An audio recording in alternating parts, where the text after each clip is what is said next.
மீண்டும் உங்களை நாம் சந்திப்பதிலே மிக்க மகிழ்ச்சி அடைகின்றோம். நான் இலங்கையில் இருந்து பதுளை பொதுநாள் வைத்தியசாலையில் இருந்து வைத்தியர் கிருஷான் வேதநாயகம். நாங்கள் பார்த்து கொண்டிருக்கின்ற விடயம் ப்ரீமேச்சுவர் இஜாக்குலேஷன் அல்லது விந்து முந்துதலுக்குரிய சிகிச்சை முறைகள். நேரடியாக தொடர்பு கொள்ள விரும்பினால் வெளியூர் என்பர்கள் 0094 777 35 62 45 மூலம் தொடர்பு கொள்ள முடியும். உள்ளூர் அன்பர்கள் 0777 35 62 45 மூலம் தொடர்பு கொள்ள முடியும். இன்றைக்கு நாங்கள் இந்த மருந்துகளை பற்றி நாங்கள் பார்க்க இருக்கின்றோம். நான் கொஞ்சம் முதலிலே ஒரு தரம் நான் இந்த மருந்துகளுடைய சின்ன ஒரு அறிமுகத்தை உங்களுக்கு சொல்லி வைத்தேன். நான் முதலிலே சொன்னது போல, அதாவது இந்த மனநோய்க்கு அதாவது சைக்காட்ரிக் இல்னஸ் என்று சொல்லுவோம், மனநோய்க்கு கொடுக்கப்பட்ட மருந்துகள் காலப்போக்கிலே ஒருவருடைய இந்த பாலியல் உணர்ச்சியையும் பாலியல் வேட்கையையும் அதிகரிப்பதாக கண்டுபிடிக்கப்பட்டது. அந்த நோயாளிகளே வந்து சொல்ல இருக்கிறார்கள், என்னுடன் ஒரு தரம் மனைவியுடன் இருந்தால் எனக்கு திருப்தி கிடைப்பதில்லை, ஒரு நாளைக்கு 2-3 தரமாவது மனைவியுடன் இருக்க வேண்டும்.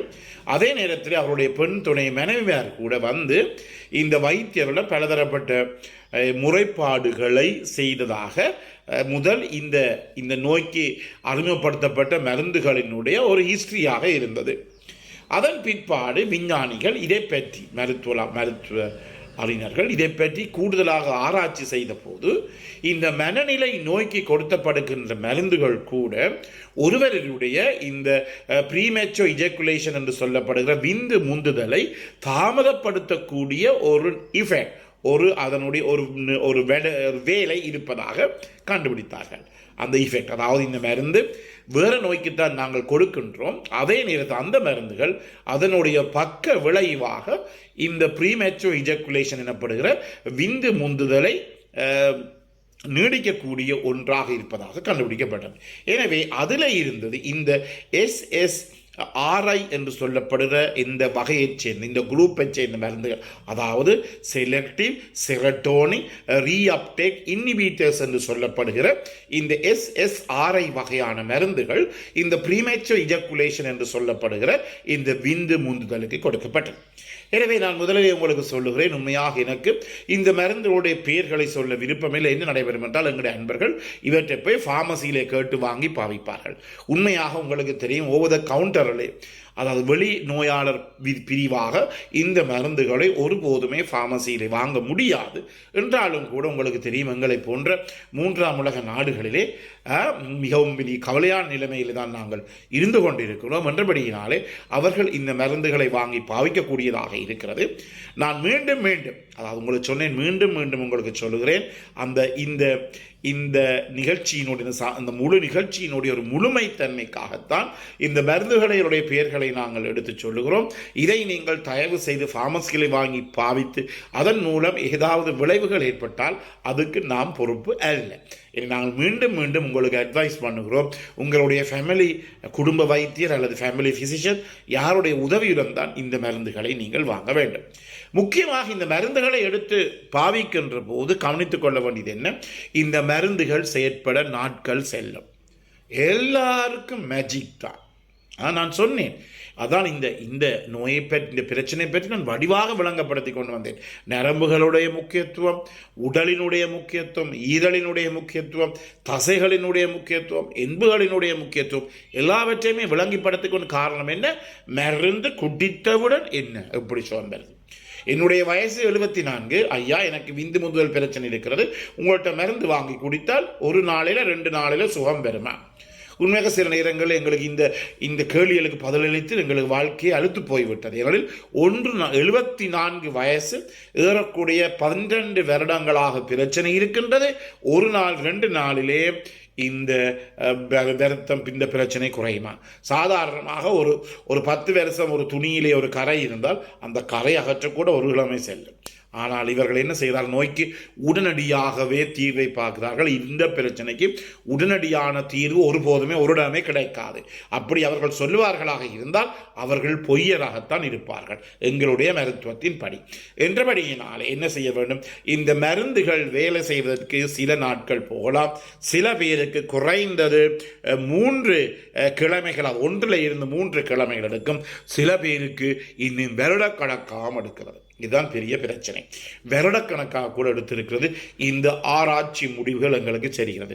சாதாரணமாக 7 15 நாட்கள் செல்லும், சில பேருக்கு 1 3 கிழமைகள் செல்லும், சில பேருக்கு வருடக்கணக்காக செல்லும். அதே நேரத்திலே நாங்கள் அதை சொல்லுவோம் டக்கிஃப்ளெக்சிஸ் என்று சொல்லுவோம். அதாவது எவ்வாறு ஒருவர் ஒரு சாராயத்தையோ ஒரு போதைப் பொருளை பாவிப்பார், அது ஒரு கொஞ்ச அளவிலே முதல் 1 கிழமை பாவிப்பார், பிறகு அதே மாதிரியான ஒரு விளைவு இஃபெக்ட் ஏற்படுவதற்கு சாராயத்தினுடைய அளவை, மதுவினுடைய அளவை கூட்ட வேண்டும்.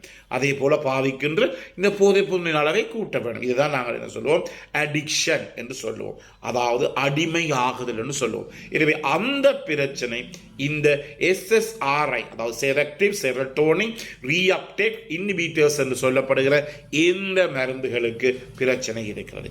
காலம் போக போக போக அந்த அதே அளவான டோஸ், அதே அளவான அளவை, அந்த டோஸை, அதே அளவை நாங்கள் குடிப்போமாக இருந்தால் என்ன நடைபெறும், இந்த மருந்துகளுடைய இஃபெக்ட், அதனுடைய விளைவு குறைவாக போய்விடும். பிறகு என்ன செய்ய வேண்டும், நாங்கள் கொஞ்சம் கொஞ்சம் அந்த மருந்து அளவை அல்லது டோஸை என்ன செய்ய வேண்டும், கூட்ட வேண்டும். கூட்டுகின்ற போது பக்க விளைவுகள் ஏற்படும்.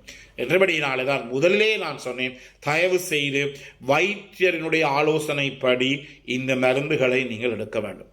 இந்த மருந்துகளிலே பல வகைகளான மருந்துகள் இருக்கின்றது. முதலாவது வகை மருந்து சொல்ல போது பெரோஹெக்சிட்டின் எனப்படுகிற ஒரு மருந்து இருக்கிறது. அது 20 40 மில்லிகிராம் இருக்கிறது. இன்னொரு மருந்து இருக்கிறது குளோப்ரமீன் என்ற மருந்து இருக்கிறது. அது சாதாரணமாக 10 50 மில்லிகிராம் இருக்கிறது. இன்னொரு மருந்து இருக்கிறது செரட்டலீன் எனப்படுகிறது மருந்து இருக்கிறது. அது 50 100 மில்லிகிராம் இருக்கிறது. இன்னொரு மருந்து இருக்கிறது ஃப்ளூஎக்சின் என்ற மருந்து இருக்கிறது. அது 20 40 மில்லிகிராம் இருக்கிறது. இன்னொரு மருந்துகள், அதாவது வெளிநாடுகளில் மிகவும் பக்க விளைவுகள் குறைந்த மருந்துகளாக சிட்டலோபிராம் என்ற ஒரு மருந்து இருக்கிறது. அது 20 40 மில்லிகிராம். அதே நேரத்தில் எசலிட்டோபிராம் எனப்படுகிற ஒரு மருந்து இருக்கிறது. அது 20 மில்லிகிராம். எனவே இந்த மருந்துகளினுடைய பெயர்களை நான் வேகமாக சொன்னதுக்குரிய காரணம் என்னவென்றால், இந்த மருந்துகளோட பெயர் உங்களுக்கு விளங்காமல் இருப்பதற்காக. விளங்கினால் என்ன பிரச்சனை என்றால், அதே பெயரை கொண்டு போய் அப்படியே ரெக்கார்ட் பண்ணி போட்டு போய் ஃபார்மசியிலே போய் மருந்துகள் எடுக்கிறார்கள். எனவே இந்த மருந்துகள் பாவிப்பதனாலே ஏற்பட போகின்ற பக்க விளைவுகளை பற்றி நான் அடுத்த நிகழ்ச்சியிலே உங்களுக்கு சொல்லுவேன். இந்த மருந்துகள் வேலை செய்ய தொடங்க சில நாட்கள் செல்லும், சில நேரங்களில் 1 இருந்து 3 கிழமைகள் செல்லும், மேலதிகமாக சில பேருக்கு வருடக்கணக்காக செல்லும். அதே நேரத்திலே இந்த சில நேரங்களில் வருடக்கணக்காக செல்கிறது. அதே நேரத்தில் இன்னொரு பிரச்சனை இருக்கிறது, இந்த மருந்துகள் தொடர்ந்து கொஞ்சம் காலம் பாவிச்சு கொண்டு போக அந்த மருந்தோட இஃபெக்ட், அதனுடைய விளைவு குறைந்து கொண்டு போகும். இதன் காரணமாக அந்த மருந்து அளவை நாங்கள் கூட்ட வேண்டி இருக்கும். எனவே இந்த நிகழ்ச்சி உங்களுக்கு பிடித்திருந்தால் மற்றவர்களுக்கு அறிமுகப்படுத்துங்கள். இதை லைக் பண்ணுங்கள், ஷேர் பண்ணுங்கள். அதே நேரத்தில் மணி சின்னதை பெல்லில் சைனை அமர்த்தி கட்டாயமாக சப்ஸ்கிரைப் பண்ணுங்கள். பிறந்திருக்கின்ற நாள் உங்கள் அனைவருக்கும் இனிய நாளாகவே, அனைவருக்கும் பொதுவான நிறைவினை வேண்டி விடைபெறுகிறேன். நன்றி, வணக்கம்.